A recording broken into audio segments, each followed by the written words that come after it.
नमस्कार साथियों, हिंदी की पाठशाला में मैं स्मिता ठाकुर आज कक्षा 8 के पाठ 2 लाख की चूड़ियाँ के साथ उपस्थित हूँ। आज हम बात करेंगे लाख की चूड़ियाँ पाठ के बारे में, लेकिन उससे पहले हमें ये जानना अत्यंत आवश्यक है कि लाख होता क्या है, अर्थात लाख क्या है और उसका किस तरह से प्रयोग होता है।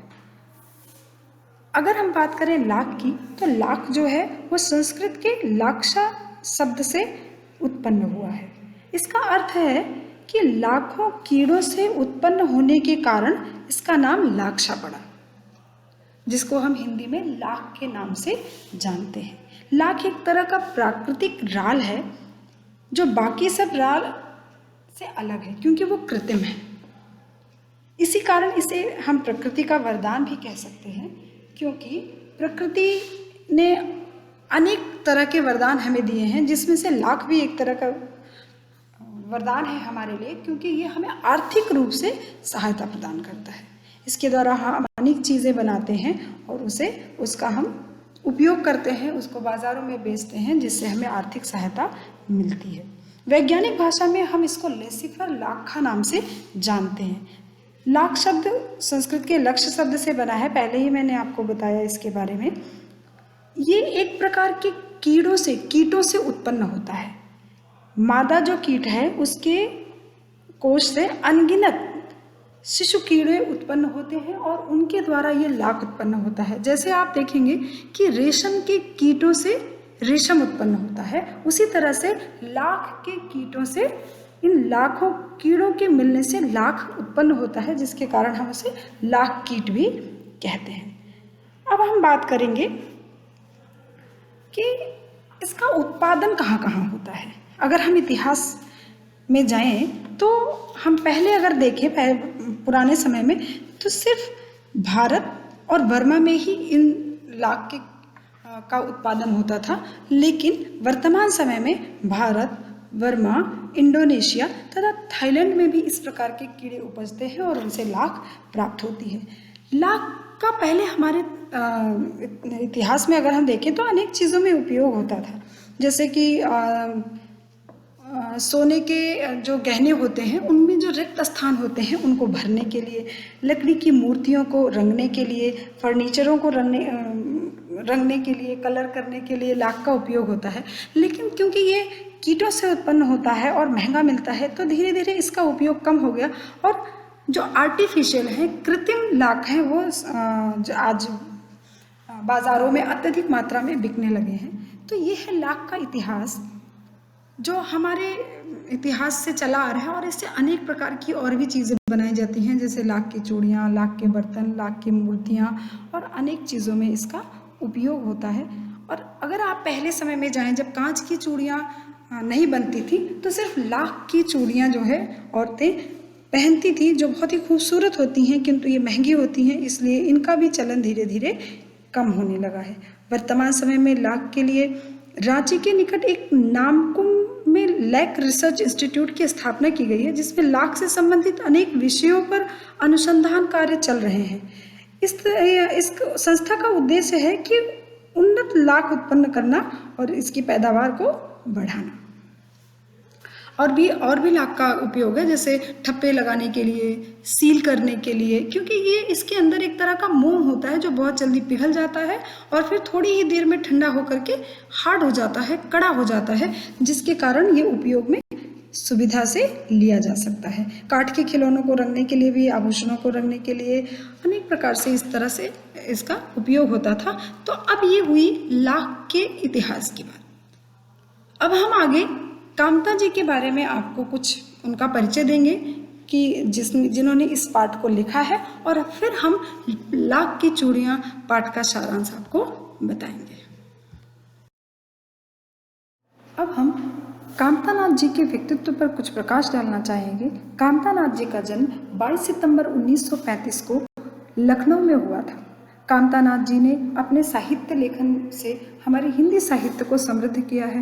उन्होंने कई नाटक, उपन्यास, कहानी संग्रह उनके हैं जो हमारे हिंदी साहित्य को अत्यंत समृद्ध बनाते हैं। और उनमें से एक प्रसिद्ध रचना है लाख की चूड़ियाँ, जिसके बारे में हम आगे जानेंगे। कामता नाथ जी को उत्तर प्रदेश हिंदी संस्थान की ओर से कई सारे पुरस्कारों से सम्मानित किया गया, जिनमें से हैं यशपाल पुरस्कार, साहित्य भूषण पुरस्कार और महात्मा गांधी सम्मान से उन्हें सम्मानित किया गया।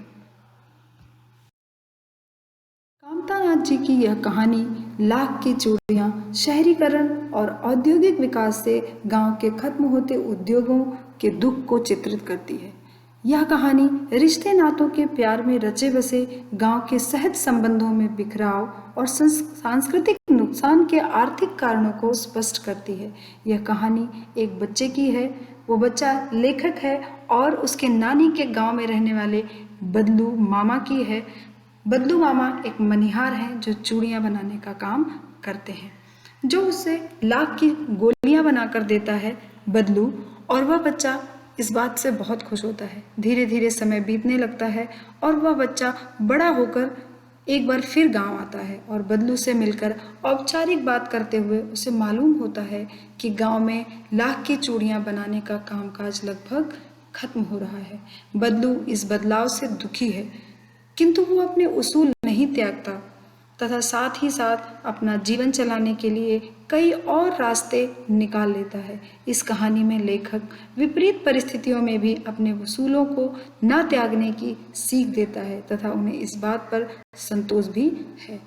कामता नाथ जी ने इस कहानी के माध्यम से हमारे समाज में जो परिवर्तन आ रहा है और हमारे ग्रामीण कुटीर उद्योगों को जो नुकसान हो रहा है या उनके शहरीकरण से जो उनके जीवन पर प्रभाव पड़ रहा है, उनकी हमारी संस्कृति को जो नुकसान हो रहा है, उस पर प्रकाश डाला है। आगे हम इस कहानी के बारे में और जानेंगे। इस कहानी के द्वारा लेखक लघु उद्योग की ओर पाठकों का ध्यान आकर्षित कर रहे हैं। वे कहते हैं कि बदलते समय का प्रभाव हर वस्तु पर पड़ता है। बदलू व्यवसाय से मनिहार है। मनिहार अर्थात चूड़ियाँ बेचने वाला। वह अत्यंत आकर्षक चूड़ियाँ बनाता है। गांव की सभी स्त्रियां उसी की बनाई चूड़ियाँ पहनती हैं। बदलू को कांच की चूड़ियों से बहुत चिढ़ है। वह कांच की चूड़ियों की बड़ाई भी नहीं सुन सकता तथा कभी कभी तो दो बातें सुनाने से भी नहीं चूकता है। शहर और गांव की औरतों की तुलना करते हुए वो कहता है कि शहर की औरतों की कलाई बहुत नाजुक होती है, इसलिए वह लाख की चूड़ियाँ नहीं पहनती हैं। लेखक अक्सर गांव जाता है तो बदलू काका से ज़रूर मिलता है, क्योंकि वह उसे लाख की गोलियां बनाकर देते हैं। परंतु अपने पिताजी की बदली होने के कारण वह बहुत दिनों बाद गांव आता है। उसके बाद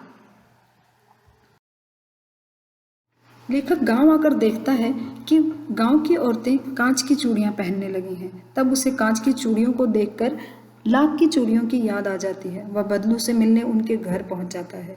बातचीत के दौरान बदलू उसे बताता है कि लाख की चूड़ियों का व्यवसाय मशीनी युग आने के कारण बंद हो गया है और कांच की चूड़ियों का प्रचलन बढ़ गया है।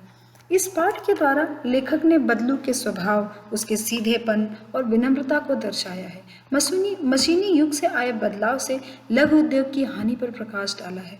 अंत में लेखक यह भी मानता है कि कांच की चूड़ियों के आने से व्यवसाय में बहुत हानि हुई हो, किंतु बदलू का व्यक्तित्व कांच की चूड़ियों की तरह नाजुक नहीं था। वो सरलता से नहीं टूट सकता। इस कहानी के माध्यम से लेखक ने मुख्य दो बातों पर विशेष बल दिया है। एक तो शहरीकरण या मशीनी युग की ओर, जिससे अनेक लघु उद्योग, कुटीर उद्योग जो गांवों में चलते थे, पैतृक पेशे जो पीढ़ी दर पीढ़ी बच्चे भी उसी पेशे को अपनाते जाते थे, वह बिल्कुल भी बंद हो गए हैं और गांव के लोग शहर की ओर जाने लगे हैं, क्योंकि उनको गांव में कोई रोजगार नहीं मिल रहा है। इसलिए शहरों में भी जनसंख्या बढ़ रही है, रोजगार कम होते जा रहे हैं। दूसरी बात कि जो भी हमारा व्यक्तित्व है, जो भी हमारे जीवन जीने के सिद्धांत हैं, उन्हें परिवर्तन की वजह से हमें नहीं बदलने चाहिए। भले ही हम जीवन जीने के तरीके को बदल सकते हैं, लेकिन हम अपने सिद्धांतों को नहीं बदलना चाहिए। हम अपने सिद्धांतों को यदि अपने जीवन में कायम रखते हैं तो वो सिद्धांत ही हमारे व्यक्तित्व की पहचान होते हैं। हम धन का अर्जन करने के लिए, आर्थिक सहायता के लिए कोई भी व्यवसाय अपना सकते हैं, लेकिन हम अपने सिद्धांतों को बदल नहीं सकते। और यदि हम सिद्धांतों को नहीं बदलते तो वही सिद्धांत हमारी पहचान बन जाते हैं और हमें उसी रूप में पहचाना जाता है। आपको पाठ में आए कुछ कठिन शब्दों के अर्थ बता रही हूँ ताकि पाठ को पढ़ने पर आपको सरलता हो। लाख अर्थात ला है। लाख, जैसे मैंने आपको प्रारंभ में ही बताया, एक प्रकार का कीट है जिससे हमें लाख उत्पन्न होता है, उसे लाख कीट भी कहते हैं। चाव, खुशी, गोलियां, कंचे, लाख के कंचे, मोह, आकर्षण, सहन, आंगन, वृक्ष, पेड़, भट्टी, अंगीठी, दहकती, जलना, चौखट, लकड़ी का चौकोर टुकड़ा, सलाख, धातु की छड़, बेलन नुमा मुंगेरियाँ, गोल लकड़ी जिसमें चूड़ियों को आकार दिया जाता है, मचिए, चौकोर, खाट, नववधू, नई बहू, मनिहार, चूड़ी बेचने वाला, पैतृक, पिता संबंधी। कुछ और शब्दार्थ हैं क्योंकि इसमें क्षेत्रीय भाषा का भी प्रयोग हुआ है, इसलिए मैं आपको इन सारे शब्दों के अर्थ, आधुनिक अर्थ, हिंदी अर्थ बता रही हूँ। कसर, कमी, घरवाली, पत्नी, ढेरों, बहुत सारा, पगड़ी, पग या सर में बांधा हुआ कपड़ा, अंदर ही अंदर कुढ़ना, मन मन में दुखी होना, बहुधा, हमेशा, अवधि, समय, वास्तव, हकीकत, खपत, बिक्री, वस्तु विनिमय, वस्तु के बदले वस्तु। अब हम पाठ में आए कुछ प्रश्नोत्तरों पर चर्चा करेंगे। पाठ में आया पहला प्रश्न है, बचपन में लेखक अपने मामा के गांव चाव से क्यों जाता था और बदलू को बदलू मामा न कहकर बदलू काका क्यों कहता था। बचपन में लेखक अपने मामा के गांव चाव से इसलिए जाता था क्योंकि वहां बदलू काका उसे लाख की गोलियां बनाकर देते थे जो उसे बहुत ही पसंद थी। लेखक उसे बदलू मामा न कहकर बदलू काका इसलिए कहता था क्योंकि गांव के सभी बच्चे उसे बदलू काका कहकर पुकारते थे।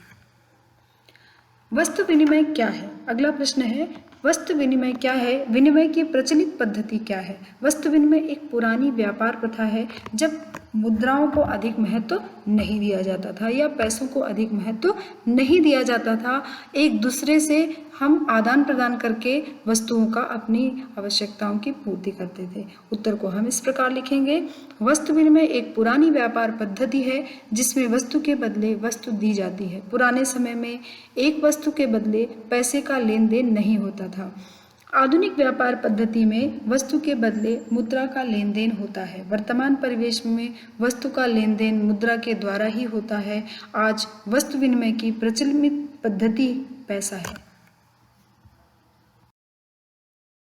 अगला प्रश्न है प्रश्न संख्या 3, मशीनी युग ने कितने हाथ काट दिए हैं? इस पंक्ति में लेखक ने किस व्यथा की ओर संकेत किया है? उसका उत्तर है, लेखक ने उन कारीगरों की तरफ संकेत किया है जो हाथ से बनी वस्तुओं से अपना जीवन यापन करते हैं। आज के मशीनी युग ने उन कारीगरों के हाथ काट कर मानो उनकी रोजी रोटी छीन ली है।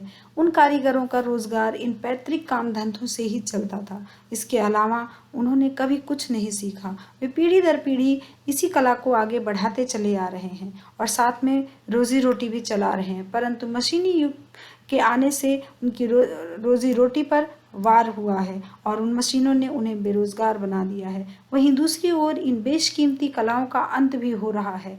ऐसी अनगिनत कलाएं हैं जो लुप्त अवस्था में हैं और इनको रोकने वाले कारीगर इस युग के अंधकार में खो रहे हैं। यही वो व्यथा है जो लेखक व्यक्त करना चाहता है। ऐसे कारीगर कला होने पर भी बेकार हो गए और उनकी रोजी रोटी भी खत्म हो गई। अगला प्रश्न है प्रश्न संख्या 4, बदलू के मन में ऐसी कौन सी व्यथा थी जो लेखक से छिपी न रह सकी? उत्तर है, बदलू लाख की चूड़ियां बेचा करता था, परंतु जैसे जैसे कांच की चूड़ियों का प्रचलन बढ़ता गया उसका व्यवसाय ठप पड़ने लगा अर्थात बंद होने लगा। अपने व्यवसाय की यह दुर्दशा बदलू को मन ही मन कचोटने लगी। बदलू के मन में इस बात की व्यथा थी कि मशीनी युग के कारण उस जैसे अनेक कारीगरों को बेरोजगारी और उपेक्षा का शिकार होना पड़ा है। अब लोग कारीगरी को महत्व न देकर दिखावटी चमक दमक पर अधिक ध्यान देते हैं। परंतु अपनी इस वेदना को वह किसी को प्रकट नहीं करता था। लेखक उसके हृदय की इस वेदना को भली भांति समझता था, क्योंकि लेखक ने अपने बचपन का एक लंबा वक्त बदलू के साथ व्यतीत किया था। इस कारण उसके लिए बदलू की मन की दशा को समझना ज्यादा आसान था। प्रश्न है प्रश्न संख्या 5। मशीनी युग से बदलू के जीवन में क्या बदलाव आया? उत्तर है, मशीनी युग के कारण बदलू के जीवन में यह बदलाव आया कि उसका व्यवसाय बंद हो गया। वह बेरोजगार हो गया। व्यवसाय बंद होने के कारण उसे आर्थिक समस्याओं का सामना करना पड़ा, जिससे उसका शरीर ढल गया। हाथों और माथे पर नसें उभर आईं। अब वह बीमार रहने लगा। अगला प्रश्न है प्रश्न संख्या 6। मशीनी युग में अनेक परिवर्तन आए, दिन होते रहते हैं। आप अपने आसपास इस प्रकार के किसी परिवर्तन का उदाहरण चुनिए और उसके बारे में लिखिए। मशीनी युग के परिवर्तन का एक अच्छा उदाहरण कृषि है। पहले किसान हर काम हाथ से किया करते थे। कुछ कार्यों के लिए बैलों का सहारा लेना पड़ता था, लेकिन आजकल हर काम मशीन से होता है। इससे छोटे मजदूर बेकार हो गए हैं। उन्हें अपनी रोजी रोटी कमाने के लिए शहर जाना पड़ता है। लेखक ने बहुत ही सुंदर ढंग से इस पाठ के माध्यम से वर्तमान समय में जो कुशल हस्त कारीगर हैं, हाथ से काम करने वाले कारीगर हैं, और जो हमारी पुरानी कला है उसको किस तरह से मशीनी युग ने निगल लिया है, और उन व्यवसाय को करने वाले कारीगर किस तरह अंधेरे में जीवन जी रहे हैं और बेरोजगारी का सामना करना पड़ रहा है और समाज में उपेक्षित हैं। तो हमें यह ध्यान रखना चाहिए कि जो भी व्यक्ति छोटे स्तर पर काम कर रहे हैं, कुटीर उद्योग में काम कर रहे हैं, उनकी कला को महत्व देना चाहिए और उनको भी प्रोत्साहन मिलना चाहिए।